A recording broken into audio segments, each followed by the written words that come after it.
जय हिंद साथियों। आप सभी लोगों का स्वागत है आपके चैनल ज्योग्राफी बाय शेर सर में। और मैं आप सभी लोगों का स्वागत करता हूं। जैसा कि आप लोग को पता है कि यूपीटीईटी का विज्ञापन अब आ चुका है और अतिशीघ्र ही इसका फॉर्म भरा जाएगा। और जो लोग नहीं पास होंगे तो फिर हर बार की तरह रोना इस बार भी हो जाएगा और एक सरकारी नौकरी के सीट से आप लोग चूक जाएंगे। तो आइए जानते हैं कि यूपीटीईटी के जो विज्ञापन आया है उसमें क्या विषय वस्तु रही है और उसके क्या सिलेबस रहे हैं। तो आज हम लोग जो पाठ्यक्रम पढ़ेंगे वो यूपीटीईटी 1 to 5 क्लास के लिए पढ़ेंगे। अब मोस्टली देखा जाए तो 1 to 5 के लिए जो होता है वह 6 to 8 के लिए भी होता है। तो परीक्षा की अगर अवधि देखा जाए तो 2.5 घंटे की ये परीक्षा होती है, अर्थात 150 मिनट की होती है। और यूपीटीईटी के जितने भी प्रश्न होते हैं वह क्या होते हैं, बहुविकल्पी एमसीक्यूज होते हैं और प्रत्येक प्रश्न 1 नंबर का होता है। इसमें कोई भी नेगेटिव मार्किंग नहीं होती है। अब हम लोग बढ़ते हैं अपने नेक्स्ट टॉपिक की ओर। इसमें देखा जाए तो संरचना एवं विषय वस्तु सभी के लिए अनिवार्य है। इसमें बाल विकास एवं शिक्षण अनिवार्य है, जिसको पेडागॉजी बोला जाता है। इसमें 30 क्वेश्चन आएंगे जो कि 30 मार्क्स के रहेंगे। इसमें भाषा होती है, अर्थात प्रथम लैंग्वेज हिंदी होती है। इसमें भी 30 एमसीक्यूज होते हैं, 30 नंबर के आपके होंगे।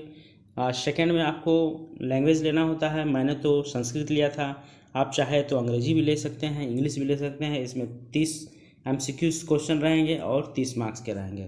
इसमें मैथमेटिक्स अनिवार्य रहेंगे, यह भी 30 मार्क्स का होता है। 30 क्वेश्चन होंगे और 30 मार्क्स के होंगे। एक इन्वायरमेंट का सेक्शन होता है, इसमें भी सेम है कि 30 एमसीक्यूज 30 मार्क्स के। आपके टोटल कितने एमसीक्यूज होंगे, 150। 150 नंबर भी कितने होंगे, 150 नंबर के।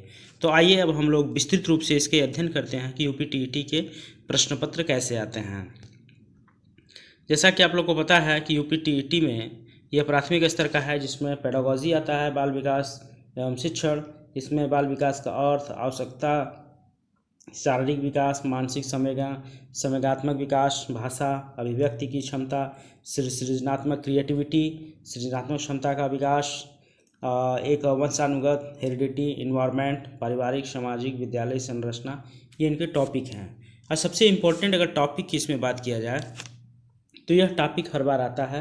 वह टॉपिक क्या है, थॉर्नडाइक का प्रयास, संतोटी का सिद्धांत, पावलोव का सिद्धांत, स्किनर का क्रिया प्रसूति का सिद्धांत, कोहलर का अंतर्दृष्टि का सिद्धांत, पियाजे का सिद्धांत, वाइगोत्स्की का सिद्धांत, ठीक है। और सीखने में पठार और संरचना, बस यही अगर आप लोग अधिगम का सिद्धांत अगर आप लोग तैयार कर लिए तो जान लीजिए कि कम से कम 20 मार्क्स के यहीं पे क्वेश्चन आपको आएंगे। बस ये जितना मैं अंडरलाइन कर रहा हूँ, क्योंकि ये बहुत बड़ा पार्ट होता है।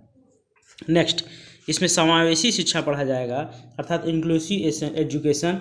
इसमें सभी बच्चों को, चाहे वह विकलांग हो, अमीर हो, गरीब हो, सभी को इसमें सम्मिलित किया जाता है। इसमें विशेष तौर से यह बात ध्यान देनी है कि इसमें कुछ विजुअलिटी पूछता है, जैसे दृष्टिबाधित, श्रवणबाधित, वाक, मानसिक दक्षता, ये सभी क्वेश्चन आते हैं कि कौन सा रोग है और उसके क्या लक्षण हैं।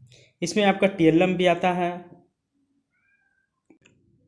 ठीक है, और ब्रेल लिपि भी आते हैं। उद्देश्य, विधियाँ एवं प्रकार, समावेशी बच्चों के क्या उद्देश्य होने चाहिए, क्या नहीं है।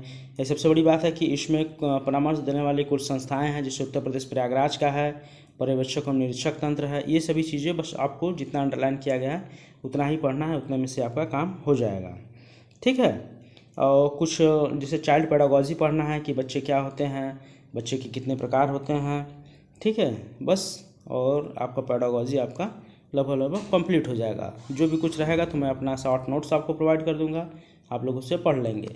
भाषा, अगर लैंग्वेज 1 की बात किया जाए तो इसमें हिंदी अनिवार्य रूप से है और आपको यह करना है।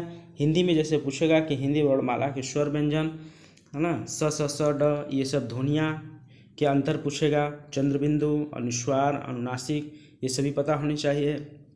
अल्प विराम, अर्ध विराम, पूर्ण विराम, प्रश्नवाचक, विस्मयादिबोधक जैसे चिन्हों का प्रयोग होना चाहिए। वचन, लिंग,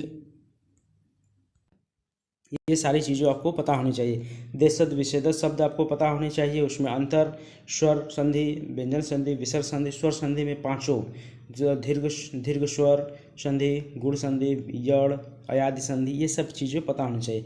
अब कुछ आपके 2-3 प्रश्न इससे भी आते हैं कवि एवं लेखक से, ज़रूर आप लोग ध्यान दीजिएगा इस चीज़ को। नेक्स्ट, अब हम लोग बढ़ते हैं अपने आगे की ओर। जैसा कि आपको पता है कि हिंदी में भी कुछ आपको TLM से संबंधित पूछेगा कि मल्टीमीडिया से संबंधित बहुकक्षीय मल्टी लैंग्वेजिज्म से भी पूछेगा आपको कि बच्चों को क्या पढ़ाना सबसे ज़्यादा आवश्यक रहेगा। अगर लैंग्वेज सेकंड की बात की जाए तो ये इंग्लिश है। इंग्लिश में आप देख लीजिएगा कि अनसीन पैसेज आता है, सेंटेंस आता है, subject and predicate, kinds of sentence, speech, noun, pronoun, verb, adjective, conjunction, यही सब आते हैं। टेंस में present, past, future, punctuation, word formation, active, passive, singular, general, ये सब इंग्लिश के सब्जेक्ट के सिलेबस हैं।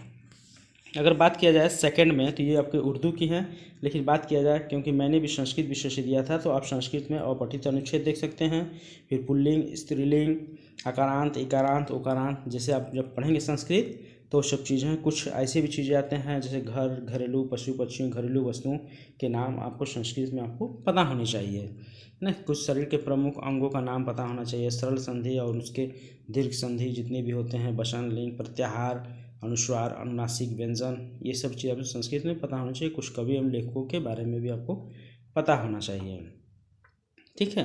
तो जैसा कि इसमें भी आपको दिया गया है, ठीक उसी तरीके से इसमें भी किया गया कि बोधगम्यता, बोलना, सुनना, लिखना, पढ़ना, ठीक। कुछ कक्षा का बहुभाषाई संसाधन होना चाहिए, उपचारात्मक अध्ययन होना चाहिए। अब गणित की बात किया जाए तो इसमें सिंपल सा देगा आपको जोड़ घटाव गुणा भाग, लघुत्तम, LCM HCF, भिन्नों का जोड़ घटाव गुणा भाग, दशमलव, है ना, एक नियम, प्रतिशत, ये सब छोटे छोटे चीज़ें हैं जो कि आपको करना होगा। लाभ हानि, साधारण ब्याज, ज्यामिति, रुपया पैसा, धन, मापतौल, लंबाई इकाई, कैलेंडर, आयतन, घन, घनाभ का क्षेत्रफल, है ना, बस, रेलवे, सारणी, आंकड़ों का प्रस्तुतिकरण, ये सब कुछ ऐसी चीज़ें हैं कि आपको 1 to 5 के क्लास को पढ़ाने आना चाहिए। और सबसे इसमें मुख्य भाग है और जो सबसे आसान है वो आपका इन्वायरमेंट पोर्शन है। इन्वायरमेंट पोर्शन में क्या पूछता है, विज्ञान, इतिहास, भूगोल, नागरिक शास्त्र में पर्यावरण से संबंधित पूछेंगे क्वेश्चन। जैसे परिवार हो गया, भोजन, स्वास्थ्य एवं स्वच्छता, आवास, पेड़ पौधे एवं जंतु, हमारा परिवेश, मेला, स्थानीय जुड़े व्यक्तियों का व्यवसाय। इसको सही से अगर पढ़ना है तो आपको NCERT पढ़ना होगा।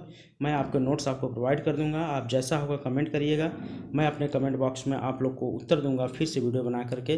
अगर आपको कोई समस्या हो रही है तो आप ज़रूर बताएं और इस चैनल को सब्सक्राइब कर लें और इस पर एक हम लोग अध्ययन करेंगे। शासन व्यवस्था, ग्राम पंचायत, नगर पंचायत, जिला पंचायत, नगर पालिका प्रशासन, न्यायपालिका, कार्यपालिका, व्यवस्थापिका, राष्ट्रीय मतदान, संरक्षण, पर्यावरण संरक्षण के प्रति आपके क्या दायित्व होने चाहिए, ये सब चीज़ें जरूर पूछता है। अध्ययन अध्यापन में भी ये सब चीज़ें पूछता है कि क्रियाकलाप क्या है, इसका अधिगम के सिद्धांत क्या होना चाहिए एक अध्यापक के, ये सब चीज़ों को हम लोग पढ़ेंगे। तो ठीक है, मिलते हैं अपने नेक्स्ट वीडियो में। जैसा होगा आप बताइएगा। इस चैनल को जरूर सब्सक्राइब कर लीजिएगा क्योंकि यहाँ पर हम लोग UP-TET के पूरी विस्तृत रूप से पढ़ाई करेंगे, जो कि इसमें आप लोग को पास होना जरूरी है। नहीं पास होंगे तो फिर इस बार सुपर TET से आप लोग वंचित रह जाएंगे। तो मिलते हैं नेक्स्ट वीडियो में, तब तक के लिए धन्यवाद। इस चैनल को जरूर सब्सक्राइब कर लें। धन्यवाद।